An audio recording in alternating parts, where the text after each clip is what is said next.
है और बहुत ही अहम मौजू है, इसलिए बहुत ही संजीदगी के साथ इस पूरे मामले को लेकर हम आगे बढ़ रहे हैं ताकि किसी के भी मजहबी जज्बात को ठेस ना पहुंचे। एक बार फिर से अपने मेहमानों का रुख करते हैं। अभिषेक चौधरी जी, सवाल यह है कि अगर हम 1% अगर मान भी ले कि ये इसेंशियल पार्ट नहीं है इस्लाम का, फॉर एग्जाम्पल जैसे कि बहुत सारे लोगों की दलील है या जो भी कुछ है, अगर हम फंडामेंटल राइट्स की बात करें, फंडामेंटल राइट्स एक आदमी का क्या कहता है? अगर कोई शख्स यहां पर बैठा हुआ है या हम में से बहुत सारे लोग बैठे हैं, सबके फंडामेंटल राइट्स आखिर है क्या?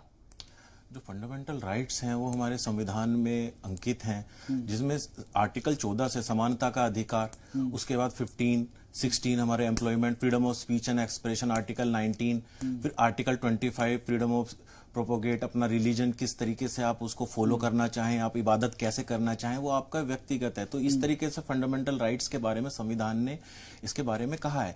तो it's a matter of choice है। चॉइस की कोई कहीं जाना पसंद करता है, मंदिर में, कोई मस्जिद में, कोई गुरुद्वारे में, तो इसका ये सेकुलरिज्म है भारत का, ये धर्मनिरपेक्षक है कि इसका कोई धर्म नहीं है हमारे भारत का।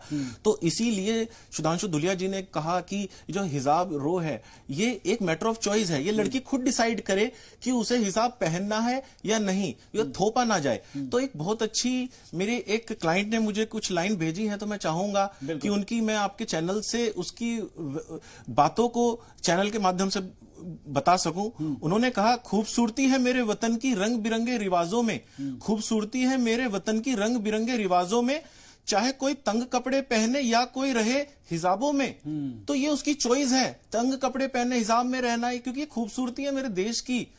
तो इसको भंग ना किया जाए, यही समानता का अधिकार है, यही फ्रीडम ऑफ स्पीच है, यही आजादी है, यही आजादी है। आजादी का मायना यह है कि मैं कुछ भी खा सकूं, मैं कुछ भी पहन सकूं, और इसमें भी अगर पाबंदी है तो जो 1947 को जो हमने आजादी ली, शायद वो आजादी नहीं थी। ठीक है, कामरान मलिक साहब, आपका भी इसके ऊपर रद्द अमल चाहेंगे?